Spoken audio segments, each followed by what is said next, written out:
dọn nhà mà như dọn lại lòng, dọn yêu thương, dọn cả nhớ mong. Con chỉ ước được nghe một lần giọng bà cười vang trong gió xuân. Chiếc hộp cũ khép im, mở ra toàn là thư tay, chữ nghiêng nghiêng vẫn còn hơi thở của tháng năm dài.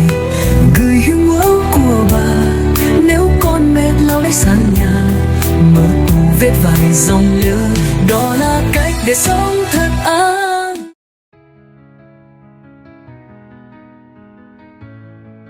먼지가 쌓이면 마음도 흐려진다니까. 외할머니는 항상 그렇게 말씀하셨다. 그 말은 매주 월요일 아침 할머니가 장롱 깊숙이 넣어둔 작은 천을 꺼내 창문을 닫기 시작할 때마다 반복되었다. 어릴 적엔 그게 무슨 말인지 몰랐다. 하지만 시간이 흘러 다시 그 집으로 돌아왔을 때 나는 그 말이 무엇을 의미했는지 비로소 알게 되었다. 그날도 월요일이었다. 비가 올 듯 말 듯한 회색빛 하늘 아래 오랜만에 찾은 외할머니 댁은 예전 그대로였다. 아니, 그리움 속에서 시간이 멈춘 듯한 그 분위기였다. 현관문 앞에 놓인 나무 화분, 삐걱이는 대문, 그리고 창가에 살짝 들린 커튼 끝자락까지도 그대로였다. 이젠 내가 이 집을 좀 돌봐줘야지, 현우야. 엄마는 짐을 정리하며 말했다. 외할머니가 요양원에 계시게 되면서 이 집을 누군가는 관리해야 했고 엄마는 바쁘다는 이유로 그 역할을 나에게 넘겼다. 사실 나는 바쁘지도 않았고 하고 싶은 일도 딱히 없었다. 그냥 이 도시가 싫었을 뿐이다. 사람도, 거리도, 추억도. 하지만 할머니의 집은 달랐다. 그곳엔 조용함이 있었다. 그 조용함 속에서 나는 어릴 적 할머니와 보냈던 월요일 아침들을 떠올리기 시작했다. 월요일 아침, 정확히 7시. 현우야, 일어났니? 오늘은 창문 닦는 날이야. 할머니는 마치 일주일 내내 기다린 듯한 목소리로 나를 깨우셨다. 나는 졸린 눈을 비비며 거실로 나갔다. 작은 손걸레와 스프레이, 그리고 유리창 너머의 햇살. 할머니는 먼저 안방 창문을 열고 바깥바람을 맞으셨다. 먼지를 닦으면 기분이 달라져. 뭔가 마음까지 시원해진다고 해야 하나? 그때는 그저 청소의 일종이라 생각했지만 할머니에게 월요일의 창문은 특별한 의식 같았다. 마치 지난 일주일을 정리하고 새로운 한 주를 맞이하는 준비. 나는 천천히 창가로 다가가 먼지를 손으로 쓸어보았다. 몇 년 동안 아무도 닿지 않았던 그 유리창은 햇빛이 닿자 흐릿한 그림자를 드리웠다. 그리고 책장 위에서 먼지 낀 노트를 하나 발견했다. 갈색 표지에 할머니의 집안일 달력이라고 적혀 있었다. 나는 노트를 열어봤다. 월요일 창문 닦기. 창문은 마음에 눈 먼지를 닦으며 기분도 맑게. 화요일 집을 털기. 밤마다 우리가 품는 온기를 위해. 수요일 냉장고 정. 남은 음식에도 추억이 담겨 있다. 목요일 교실 청소. 깨끗한 물이 맑은 기운을 불러온다. 금요일 장보기. 식탁은 사랑의 시작. 토요일 마루 닦기. 바닥이 빛나야 마음도 빛난다. 일요일 손편지 쓰기. 가장 소중한 이들에게 마음을 전하는 날. 나는 노트를 덮으며 울컥했다.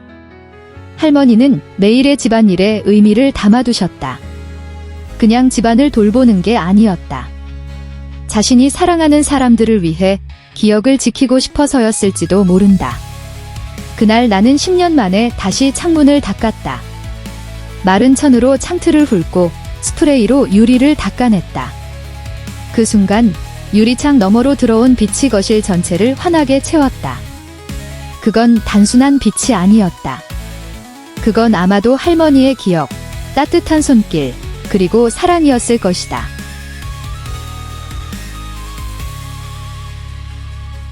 이불은 단지 잠을 자는 도구가 아니었다. 할머니는 늘 말씀하셨다. 이불 속엔 온기가 담겨 있어. 우리가 서로를 안고 꿈을 꾸고 쉬는 곳이지. 그리고 매주 화요일이면 꼭 이불을 밖으로 꺼내 햇빛에 말리고 바람에 툭툭 털어주셨다. 그날 아침도 역시 화요일이었다. 집안 곳곳에 햇살이 번지기 시작할 무렵 나는 이불을 꺼내 앞마당으로 나섰다. 두툼한 겨울 이불은 무거웠고 손에 먼지가 묻었다. 하지만 이상하게도 불쾌하지 않았다. 나는 어릴 적 화요일 아침을 떠올렸다. 현우야, 나와서 도와줘. 집을 털어야지. 할머니의 목소리가 마당 끝에서 들려왔다. 나는 뛰어나가 마당에서 기다리고 있는 할머니 곁에 섰다. 그녀는 큰 나무 막대기를 들고 있었다. 그 막대기는 이불 털이용이라 불렸고 늘 창고에 따로 보관되어 있었다. 이불을 털면 먼지만 나오는 게 아니야. 마음속 답답함도 같이 나간다니까. 할머니는 그렇게 말하며 막대기로 이불을 툭툭 털었다. 툭툭 소리가 리듬처럼 울려 퍼졌다. 햇살 속에 먼지가 흩날리고 이불은 바람에 부풀었다. 그때의 나는 그 장면이 참 신기했다. 그냥 이불을 말리는 것뿐인데 왜 그렇게 정성스럽고 진지할까 싶었다. 하지만 이제서야 이해가 되었다. 그건 단순한 일상이 아니었다. 그녀의 하루가 가진 의미였고 누군가를 위한 준비였다. 앞마당 한켠에는 여전히 빨랫줄이 남아 있었다. 조금은 낡았지만 튼튼한 줄, 그리고 집게 몇 개. 나는 이불을 널며 옛날 생각에 잠겼다. 어느 겨울, 감기에 걸려 침대에서 꼼짝 못하던 날이 떠올랐다. 이불 덮고 있어, 현우야. 감기 다 나을 때까지는 절대 벗지 마. 그날 밤, 할머니는 내 방에서 같이 잤다. 밤새 몇 번이고 내 이마에 손을 얹고 체온을 확인하셨다. 그 따뜻한 손길이 지금도 잊히지 않는다. 그리고 다음 날 회복된 나를 위해 정성껏 덮어준 이불의 부드러움. 햇볕 냄새가 배어있는 포근함. 그건 단순한 천 조각이 아니었다. 사랑 그 자체였다.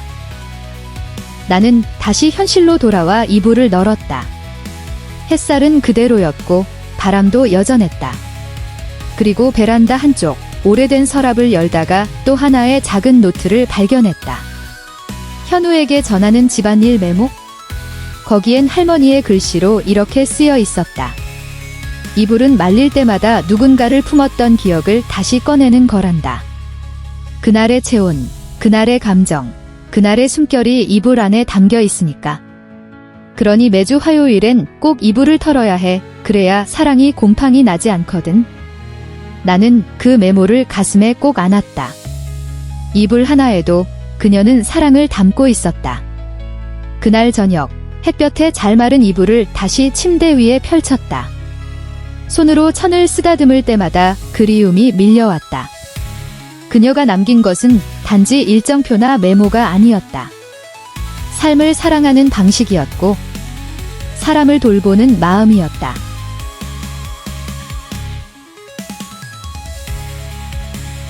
냉장고는 추억의 저장소란다. 외할머니는 냉장고 문을 열 때마다 그렇게 말씀하셨다. 누군가에게는 음식이 보관되는 곳일 뿐이지만 할머니에게는 그 이상이었다. 매주 수요일이면 꼭 냉장고를 열고 하나하나 꺼내 정리하셨다. 남은 반찬을 살펴보고 썩기 전에 먹어야 할 것들을 따로 정리하며 지나간 시간을 되새기곤 하셨다. 그날도 수요일이었다. 나는 오랜만에 냉장고 문을 열었다. 위인 오래된 냉장고 특유의 소음이 들려왔고 찬 기운이 밀려왔다. 그 안에는 여러 개의 유리용기, 반쯤 남은 장아찌, 라벨이 흐릿해진 병들, 그리고 눈에 익은 하얀 플라스틱 상자가 있었다. 나는 그 상자를 꺼내 테이블 위에 올렸다. 뚜껑을 열자 그 안엔 손글씨 메모가 붙은 비닐백 몇 개가 담겨 있었다. 현우가 좋아하는 멸치볶음 짜지 않게 했음. 작년에 담근 열무김치 아직 괜찮음. 오래된 것 같으면 버리기. 그래도 한 번만 맛보기. 나는 한참 동안 그 메모들을 바라보았다.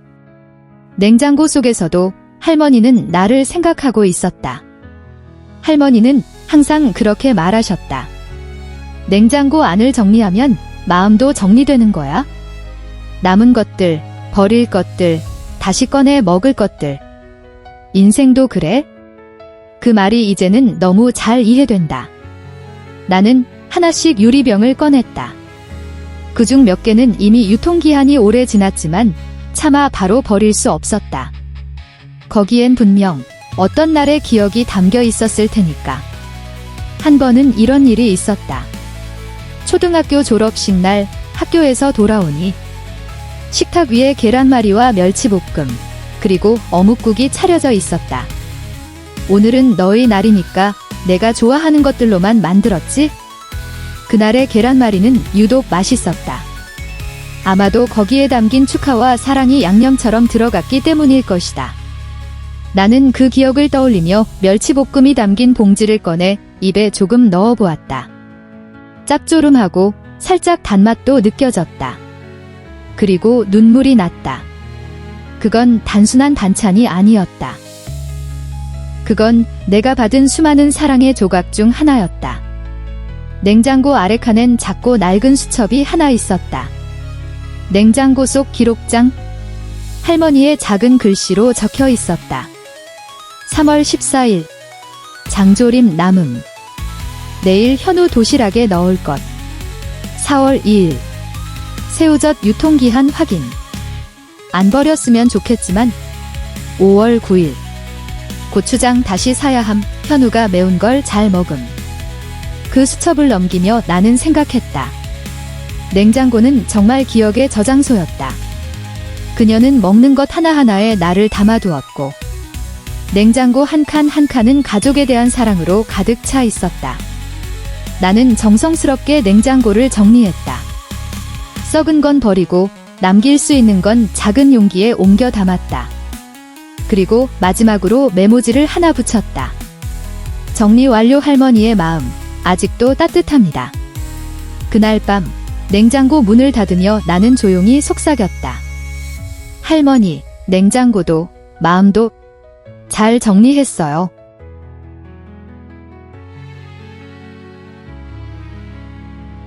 마루가 반짝반짝 빛나야 마음도 맑아지는 거야? 토요일 아침이면 할머니는 늘 그렇게 말씀하시며 작은 물통과 마른 걸레를 들고 마루를 닦기 시작하셨다. 그 모습은 마치 의식처럼 조용하고 단단했다. 나는 그 모습이 언제나 멋지다고 생각했다. 그 나이에 그렇게 무릎을 꿇고 바닥을 닦는다는 건 단지 깨끗함을 위한 행동이 아니라 삶을 가꾸는 방식이었기 때문이다. 그날도 토요일이었다. 나는 먼지가 쌓인 마루 위에 무릎을 꿇었다. 거실 한쪽에는 아직도 할머니가 쓰던 작은 바가지와 낡은 걸레가 있었다.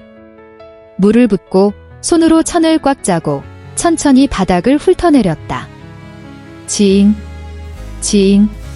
닦일 때마다 바닥은 조금씩 원래의 빛을 되찾았다.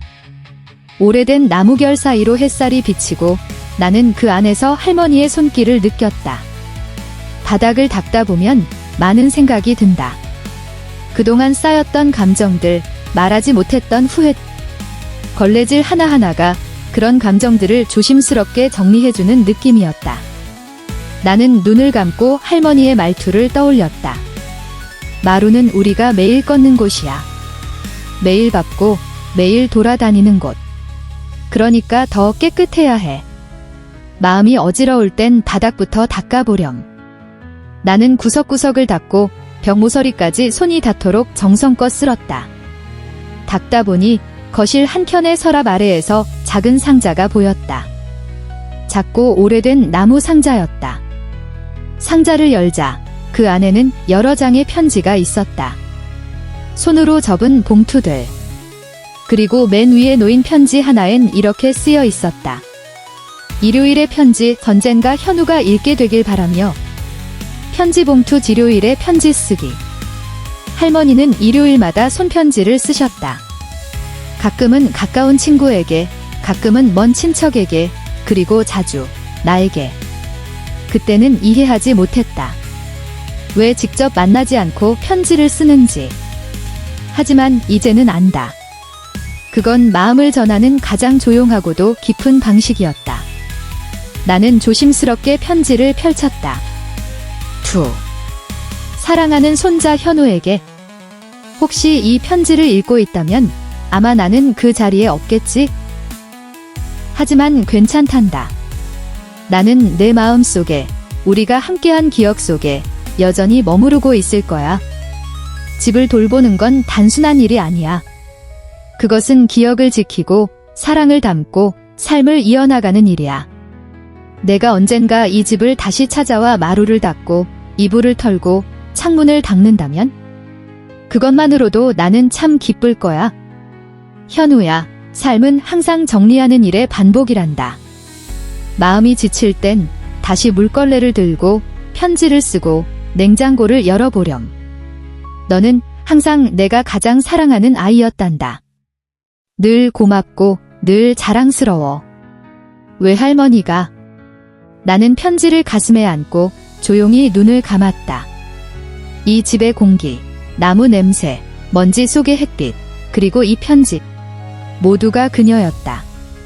그날 저녁, 나는 마루 한가운데에 앉아 노트 한 권을 꺼냈다. 그리고 작은 글씨로 첫 문장을 적었다.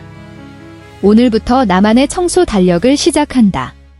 Dọn nhà mà như dọn lại lòng, dọn